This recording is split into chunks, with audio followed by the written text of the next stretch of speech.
कुणाचे भाऊ कुणाचा कोण कुणाचे सगळे सोड गेल्या मागे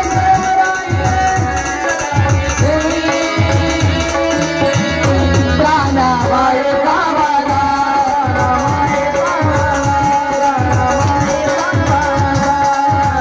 कुणाचे कुणी तुझे नवे रे कोणी नाही कुणाचे कुणी तुझे नवे रे कोणी अंजला जाते गजरा मागे मागे अंजला जाते गजरा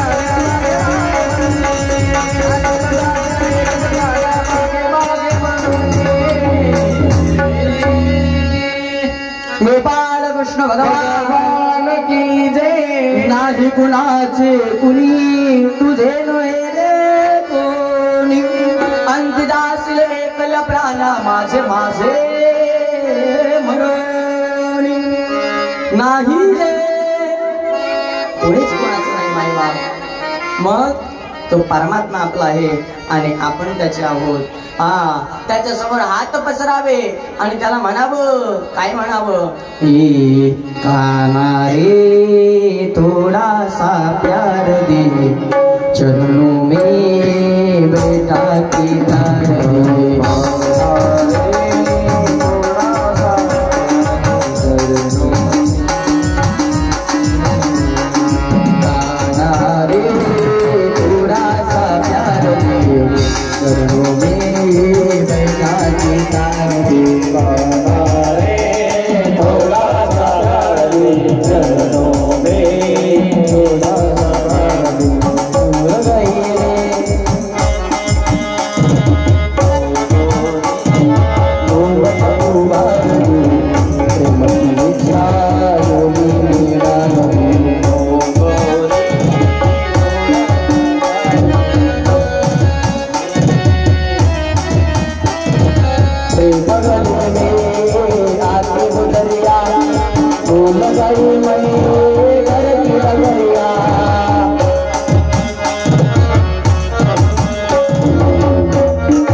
त्या ठिकाणी भगवंताच्या समोर म्हणावं हे देवा ऐक ना कन्हैया मला थोडासा तुझा असणार तुझं जे प्रेम आहे तुझी प्रेम रूपी जी छबी आहे ना देवा मला तुझी छबी दाखव तू माझ्या समोर प्रगट हो नाम है तेरा तारनहारा कब तेरा दर्शन होगा जिनकी प्रतिमा इतनी सुंदर है वो कितना सुंदर होगा अशा पद्धतीचा भाव आपल्या अंतःकरणामध्ये त्या ठिकाणी प्राप्त झाला पाहिजे आणि या ठिकाणी तेच अंतकाळाच्या वेळेला गजेंद्राने स्मरण केलं म्हणजे या जीवरूपी गजेंद्राने सुद्धा अंतकाळाला त्याचं भजन करावं त्या ठिकाणी सांगितलं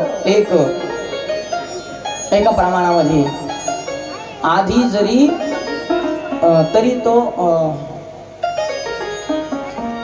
तरी तो सर्वोत्तम अधिकारी त्याचा पूर्वार्ध मला येत आठवण नाही सध्या आधी जरी दुराचारी तरी तो सर्वोत्तम अधिकारी आधी किती जरी दुराचारी असू द्या माणसानं जर अंतकाळच्या वेळेला त्याला भगवंताचं नाव आठवलं ना मायबाप तर त्याचं कृत कल्याण होतं हेच गजेंद्राच्या ठिकाणी झालं गजेंद्राला आठवण झाली म्हणजे लातो की भूत बातों से नहीं मानते अशातला प्रकार घडला.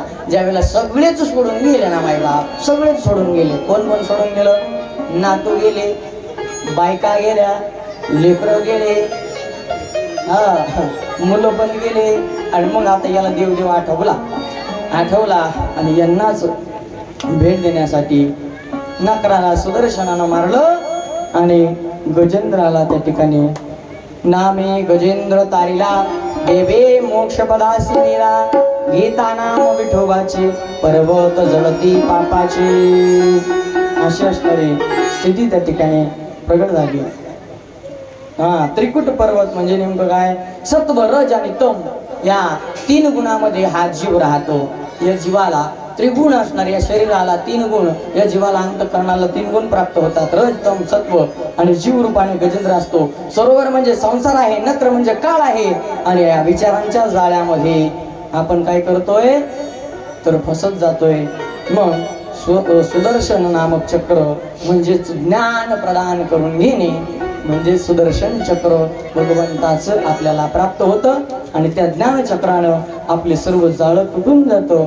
जाळं तुटलं रे तुटलं की आपण ओढून जातो, आपण त्या दुःखातून निवारून जातो. म्हणजे काय होतो तर त्या परमात्म्यापर्यंत पोहोचतो. गोपाल कृष्ण भगवान की जय. यानंतर समुद्र मंथनाची कथा आलेली आहे. समुद्र मंथन कसं करावं? समुद्र मंथन का केलं? दुर्वासा नावाचे ऋषी मृत्यू लोकांमध्ये त्या ठिकाणी विचरण करत होते, राहत होते. भगवान परमात्म्यावरती एवढं अंतःकरणातून प्रेम होतं. त्यांनी भगवान परमात्म्याला एक सुंदरसा हार तयार केला आणि त्याच्या गळ्यामध्ये मूर्तीच्या गळ्यात घातला. जो हार मूर्तीच्या गळ्यात होता तोच हार वरी ज्यावेळेला वैकुंठात गेले त्यावेळेला ओके चालते. मला पण भूक लागली ना मग. सगळ्यात लागली भूक लागली मला पण. कशाची भूक लागली हो? तुम्हाला कशाची लागली? पोटाला भूक लागली.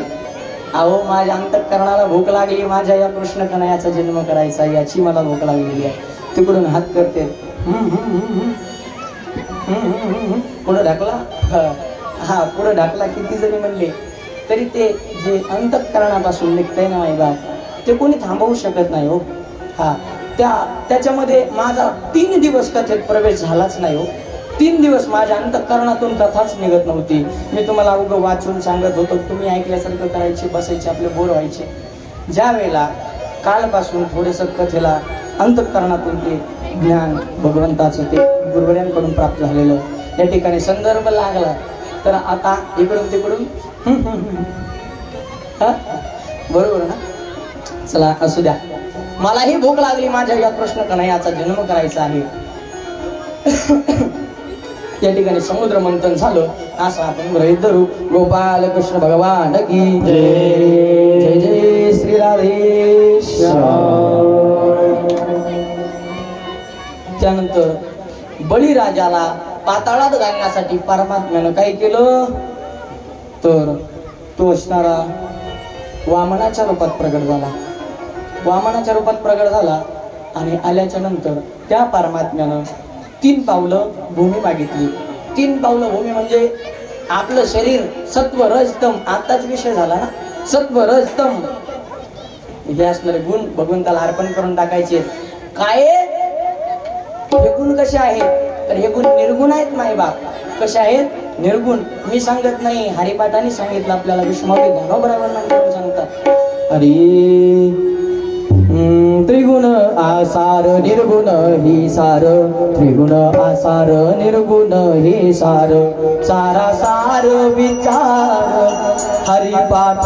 सार सार विचार हरिपाठ. त्रिगुण आसार, त्रिगुण आसार आणि निर्गुण हे सार. का म्हटले हो ज्ञानोबराय? त्रिगुणामध्ये जर मनुष्य राहिला तर तो आसार आहे आणि जर तो निर्गुण झाला तर तेच सार आहे. हरिपाठाचा एक एक शब्द ज्ञानेश्वरी वाचायला नाही ना मिळाली साधकांना. आणखी अमृतानुभव नावाचा ग्रंथ आहे, चांगदेव पासष्ट नावाचा ग्रंथ आहे, ज्ञानोबरायांचे अभंग आहे, ते वाचायला नाही ना मिळाली, ते नाही ना ग्रंथ आत्मसात करायला मिळाले, तर सगळ्यात सोपा 28 अभंगाचा हरिपाठ जो आहे अतिशय सुंदर आहे मायबा. नका तुम्ही ज्ञानेश्वरी वाचा नाही तर तिच्या एका तरी ओवीचा अनुभव घ्या, असं नामदेवरायचं म्हणणं आहे. परंतु मी सांगतो ते शक्य झाल्यास करा, नाही झालं तर कमीत कमी हरिपाठ वाचा. नुसता वाचून जमत नाही तर त्याच्यात सांगितलं नित्यनेमाने आम्ही तो प्राणी दुर्लभ लक्ष्मी वल्लभ त्याजवळ मग आम्ही तर रोज नित्यनेमाने हरिपाठ वाचतो, पण आम्हाला त्यातला अर्थच कळत नाही ना. अर्थ लक्षात घेऊन हरिपाठ वाचत चला माईबा. अवश्य परमात्म्याची भेट झाल्याशिवाय अंतःकरणाची वृत्ती त्याच्या जवळ ठेवा, त्याच्या चरणात लीन करायला पहा. परमात्मा आल्याशिवाय आणि तुम्हाला दर्शन दिल्याशिवाय राहणार नाही माईबा. गोपाल कृष्ण भगवान की जय. श्री राधे. काय चालू होतं आपलं? तीन असणारा त्रिगुण. कोणते गुण? रजतम सत्वगुण त्याच्या चरणात समर्पित केले. कोणी? बलिराजानं. अशा बळीला पाताळात नेऊन घातलं म्हणजेच आणि परत त्याचा दास झाला. बळीद्वारी द्वारपाल झाला असे प्रमाण आहे. आता ते मला सविस्तर लावता येणार, आपली गाडी एक्सप्रेस असल्यामुळं. गोपाल कृष्ण भगवान की जय. द्वारपाल झाला बळीच्या दारामध्ये. त्याच्यानंतर भगवान यानं आणखी कोणकोणते अवतार धारण केले याचं आपल्याला त्या ठिकाणी काय केलं तर वर्णन सांगायला सुरुवात केली. शुकाचार्य महाराज आणि परीक्षिती महाराजांचा संवाद चालू आहे, त्यामध्ये सांगायला सुरुवात करतात. काय म्हणतात तर त्याच्यानंतर त्या परमात्म्याला सोडून नेण्यासाठी बळी द्वारपाल झाला होता ना बळीच्या दारामध्ये परमात्मा, त्याला सोडून नेण्यासाठी ती लक्ष्मी साहेब काय करतात? नारदांना विचारतात, नारदजी बताओ कहां पर है भगवान? ते म्हणले तुमचे मालक आणि तुम्हालाच माहित नाही.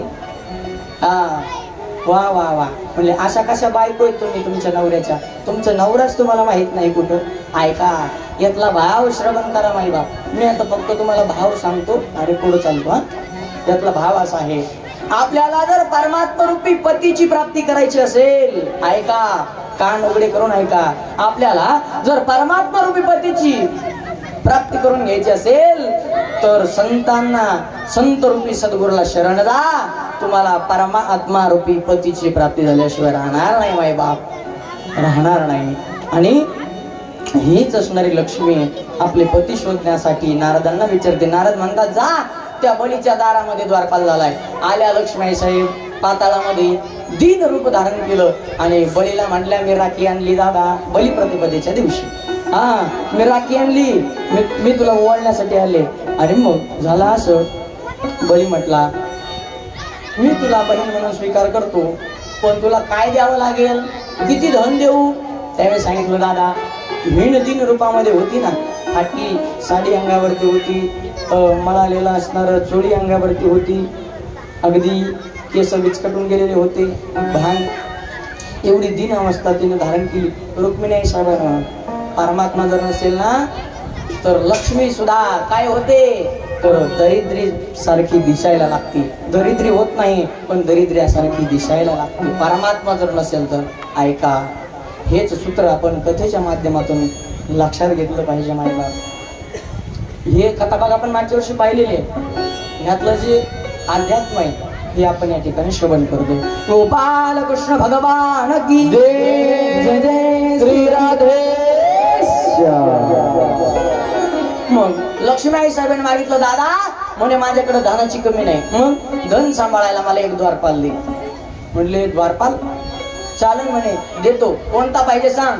नेमकं भगवंताला निवडलं आणि भगवंताला निवडल्या बरोबर भगवान परमात्म्याला घेऊन त्या असणाऱ्या कुठं आल्या आपल्या स्वधामाला आल्या. त्यानंतर असणारा एक कथा भाग सांगितला जातो. कोणाचा?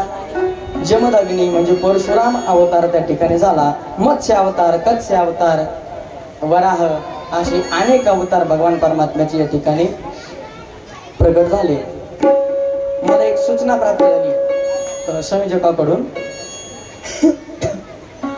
वरचा आवाज मोठा करावा. आज गावातल्या महिला मंडळाची पंगत आहे, सर्व महिला मंडळाची पंगत आहे. तरी गावकरी मंडळीला विनंती आहे, संयोजकाचा आग्रह आहे आणि महिला मंडळांचाही आग्रह आहे, सर्वांनी गावातून आरतीच्या अगोदर आरतीसाठी आणि प्रसाद घेण्यासाठी श्रीकृष्ण परमात्म्याच्या जन्मोत्सवासाठी सर्वांनी गावातून मंदिराच्या दिशेने येण्याची कृपा करावी. हो,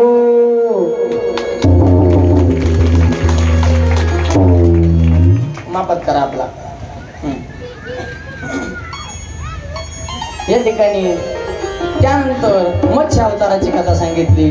नंतर गुरु आणि वशिष्ठ हे आपल्या असणाऱ्या राजाला सांगतात, तुझ्या असता कांता गुरुदर, त्यांचे असणारे मनोरथ पूर्वी त्यांचे पूर्वी डोहाळे पूर्वी त्यांचे पूर्वी मनोरथ, अशा पद्धतीने त्यांना सांगायला सुरुवात केली. कुणी वशिष्ठांनी वशिष्ठांच्याच असणाऱ्या आज्ञेनं वशिष्ठांच्याच आशीर्वादानं काय झालं तर दशरथ राजाला पुत्र झाला. अशा दशरथ राजाच्या वंशाचं वर्णन मी तुम्हाला उद्या नक्की या ठिकाणी सांगेन. आता खूप वेळ झालेला आहे, 6 वाजत आले. कृष्ण जन्म काय 8 वाजता करायचा आहे. पहा, भागवत कथेमध्ये कृष्ण चरित्राच्या अगोदर रामचरित्र याचा करता आलेला आहे की आपण जीवनामध्ये कृष्णाच्या चरित्राचा फक्त उच्चार करायचा आणि कृष्ण भगवान श्री प्रभू रामचंद्रांच्या चरित्राचं आचरण करायचं, हेच आपल्याला शिकवल्या जातं या कथेतून.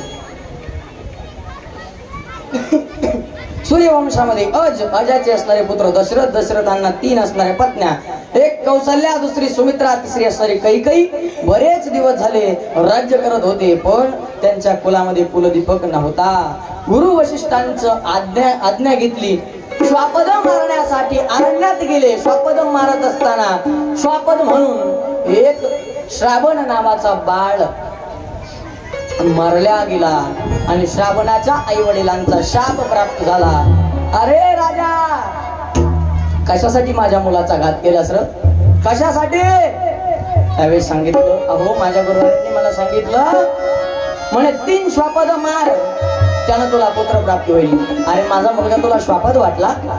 आमच्या अगोदर माझा मुलगा गेलाय. आमच्या आंधळ्या मायबापाच्या हातातली काठी हिसकावून घेतलीस राजा, तुला त्या ठिकाणी पुण्य लागणार नाही, तर मी शाप देतोय. काय शाप दिला हो? शाप दिला, जसा आमचा पुत्र आमच्या अगोदर मृत्यू पावला. पुत्र पुत्र करतोस ना, 1 नाही 2 नाही 3 नाही 4 होतील, पण तुझा अंतकाळ ज्यावेळेला जवळ येईल ना, त्यावेळेला एकही जवळ नसणार आहे राजा. असा आम्हाला शाप आहे, असा आमचा तुला शाप आहे. हे शाप कोणी दिला? श्रावण बाळाच्या आई वडिलांनी दशरथ राजाला. दशरथ राजानं हा शाप स्वीकार केला. का स्वीकार केला? दुःखही वाटत होतं श्रावण मेल्याचं, आनंदही होत होता, 4 पुत्र होतील असा श्राप भेटलाय. घरी आले, आपल्या पत्नीला शाप सांगितला. कोण्या पत्नीला सांगितला शाप? ऐका, कैकेयीला सांगितला. तुम्ही सर्व रामायण ऐकणारे माणसं आहात, 7 वर्ष या ठिकाणी रामायण झालेलं आहे. कैकेयीला शाप सांगितला, दुसऱ्या 2 पत्नींना शाप सांगितला नाही. गुरु वशिष्ठांना शाप सांगितला आणि कैकेयीनं वनवासाला लेकर पाठवले.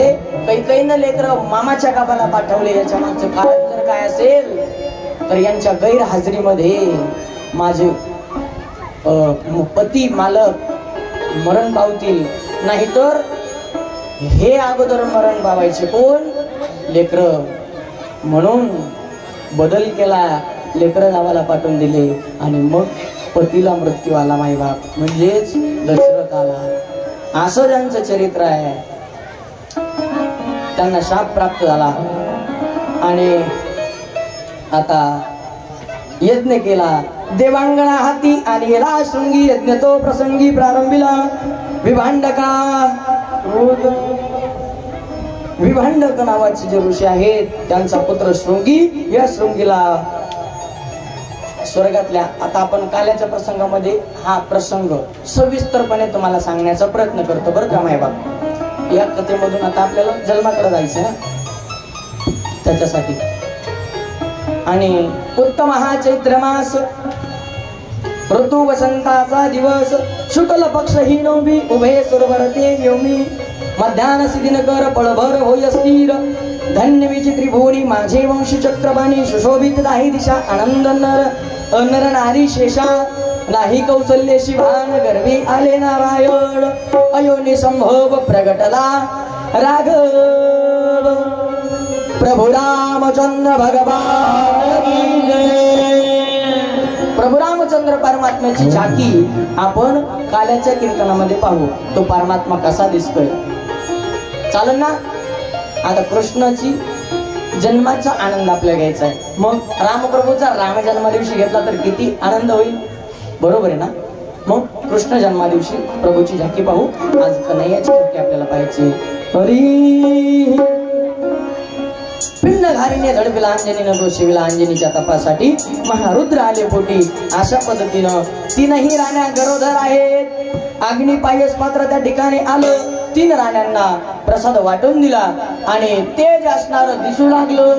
आणि डोहाळे त्यांना लागलेले आहेत. ते डोहाळे पुरवा असं वशिष्ठजी दशरथजींना सांगतात. अरे रे धनुष्य मारे रे रावण, असे डोहाळे कौशल्याचे होते. ते डोहाळे पुरवत असताना झालं असं त्या ठिकाणी प्रगट झाले परमात्मा. त्यानंतर ज्या कन्हैयाची असणारी आपण कथेची वाट पाहत आहोत, ही सविस्तर कथा आपण काल्यात किंवा उद्याच्याला श्रवण करू. आता आपण कन्हैयाच्या जन्माची वाट पाहत आहोत. कन्हैयाचा जन्म या ठिकाणी आपण करून घेऊ.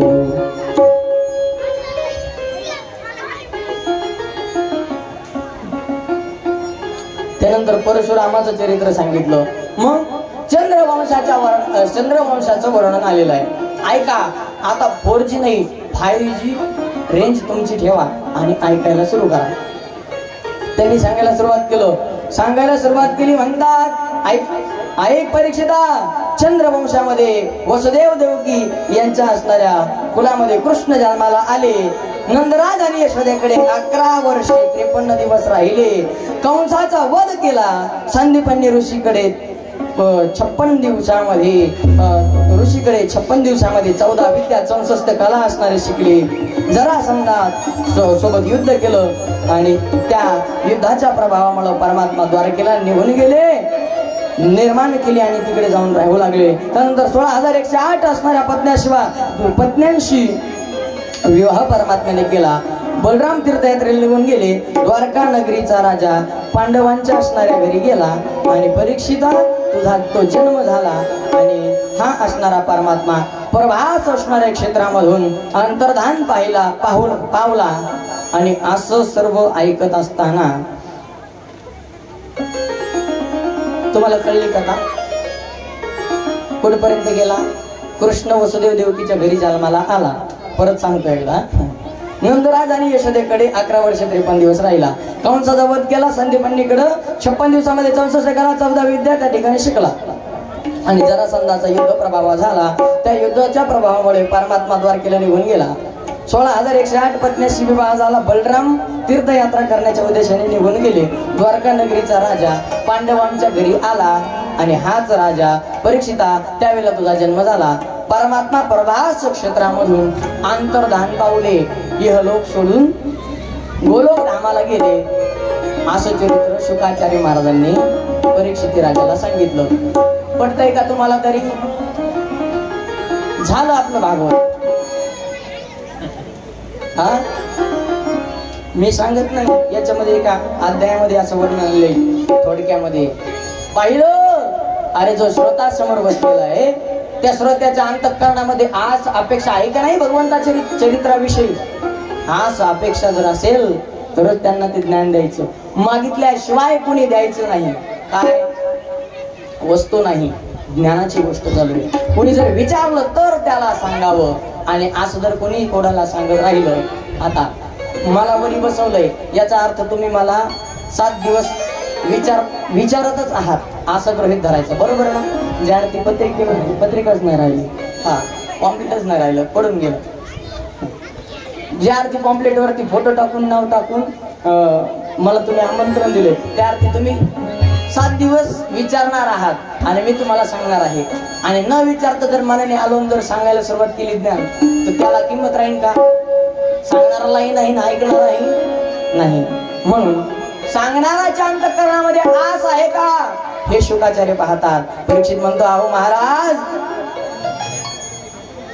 त्या ठिकाणी कृष्णाची कथा असणारी जी आहे, जन्माची कथा जी आहे, ती मला सांगायला सुरू करा ना. हो, मग त्यांना सांगायला सुरुवात केली. काय म्हणतात? उग्रसेन असणारा सात्विक विचारांचा होता, तर त्या ठिकाणी कंस असणारा दुराचारी विचारांचा जन्माला आला. ही पृथ्वी 21 वेळा निक्षत्रिय केली परशुरामांनी, तरी देखील त्या ठिकाणी हे राक्षस वृत्ती का जन्माला आला असेल कंस? त्यांनी सांगायला सुरुवात केली. एक असणारा निशाचर वनभोजनासाठी कंस महाराजांची पत्नी दिली असता एक निशाचर वायू मार्गाने जात होता. त्या निशाचराची सावली तिच्या गर्भावरती पडली, म्हणून काय झालं तर त्याची वृत्ती राक्षसाप्रमाणे झाली, असं या ठिकाणी सांगितलं गेलं. पुढं यानं आपल्या जवळचा मित्र कोणता? वसुदेव हा त्याचा अगदी जवळचा मित्र आहे. त्या जवळच्या मित्राशी काय केलं? त्याला विचारपूस केली. काय म्हणे? माझ्या बहिणीशी तुला विवाह करावाच लागेल. वसुदेवा, तो म्हणला, नाही बाबा, माझ्या अगोदरच 6 पत्न्या आहेत. किती? अगोदर माझ्या 6 पत्न्या आहेत. मी तुझ्या बहिणीसोबत विवाह करू शकत नाही. मग जर तू पत्नी सोबत माझ्या बहिणीला जर पत्नी म्हणून स्वीकार केलं नाहीस तर तुला मारल आणि पहिल्या ज्या 6 आहेत त्यांना विधवा करल. मग त्याला वाटलं एवढा रागालाच आलाय, जर पहिल्या 6 जणी विधवा होणार असतील तर 7वी केलेली कोणतं वाईट आहे? मग 7वी संघ लग्न करण्यासाठी वसुदेवजी त्या ठिकाणी देवकीशी विवाह करण्यासाठी तयार झाले आणि त्या ठिकाणी देवकी सोबत विवाह करणार. पण हुंडा किती दिला? ऐका, 400 हत्ती दिले. नुसते नाही दिले, त्यांना सुवर्णानं मडून दिलं. पूर्ण अलंकार त्यांच्या गळ्यामध्ये घातले, त्यांच्या अंगावरती परिधान केले. हत्तीच्या पायामध्ये, हत्तीचा पाय केवढा असतो? एवढसा खूप असणारा बलाढ्य हत्ती आहे. त्याचा पाय किती असतो? तर स्टेजवरती जर पाय दिला तर मोडून जाईल. एवढा ताकदवान प्राणी, एवढा असणारा बलाढ्य प्राणी, त्याचा असणारा पाय खूप मोठा. त्या पायामध्ये 4ही पायात पैजण असे किती हत्ती? 400 हत्ती दिले. सुवर्ण अलंकारानं मडून दिले. 15,000 घोडे दिले. त्या ठिकाणी 1,800 रथ दिले. 200 दास्या त्या ठिकाणी हुंडा म्हणून दिल्या आणि थाटामाटात लग्न लावलं देवकीचं. परंतु हे वैभव भोगायला त्या ठिकाणी आलंच नाही. मग काय झालं तर लग्ना माझी विघ्न झाले ऐका, लग्ना माझी विघ्न झाले ऐका, लग्ना माझी विघ्न झाले ऐका, लग्ना माझी विघ्न झाले ऐका,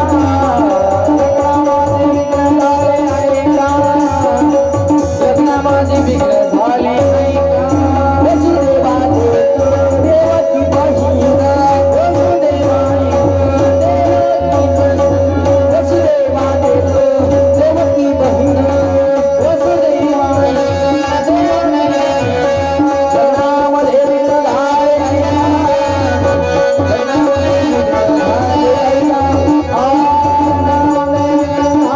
ऐका, लग्ना माझी विघ्न झाले ऐका.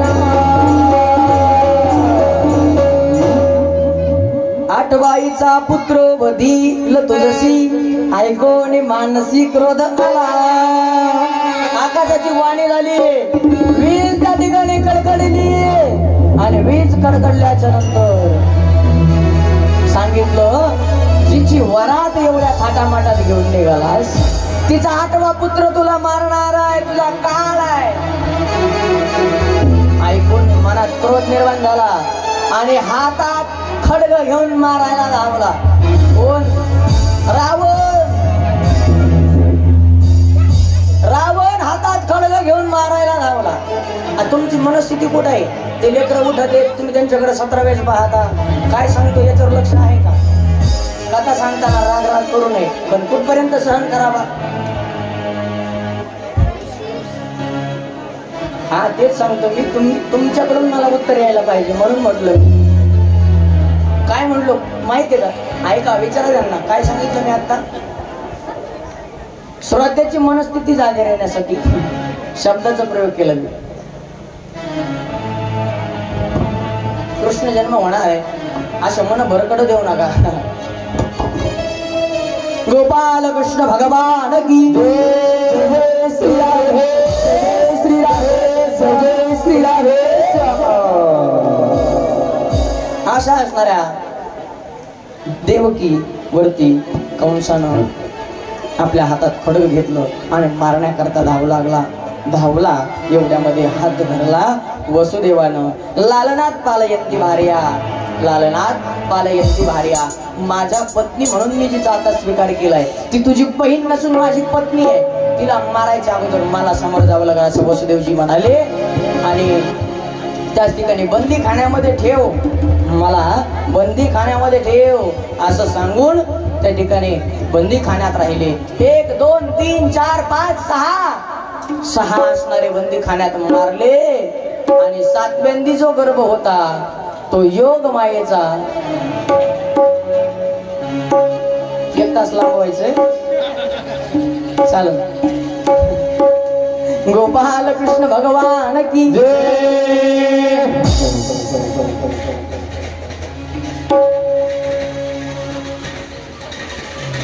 त्या ठिकाणी 6 मारले. 7वा गर्भ योग मायेनं त्या ठिकाणी रोहिणीच्या गर्भामध्ये स्थापित केला. आणि 8वा आता येणार आहे. 8वा ज्यावेळेला येऊ लागला, गर्भामध्ये स्थापन झाला, तेव्हा देवकीचे तेज दिशे जायचा, सूर्य कंसाचे हृदय जळत असे असं झालं.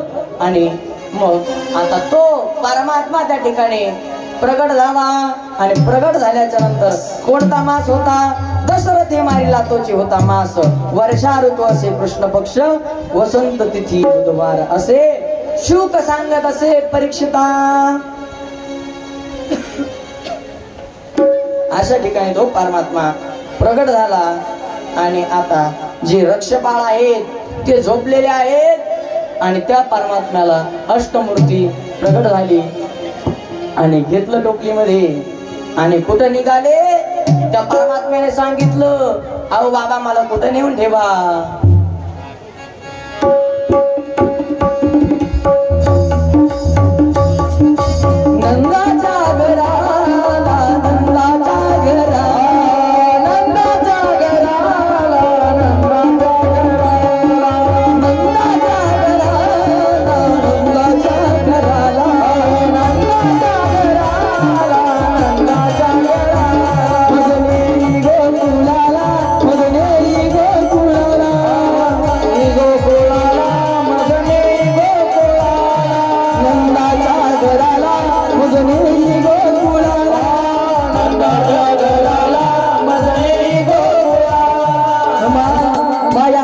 माया उपजली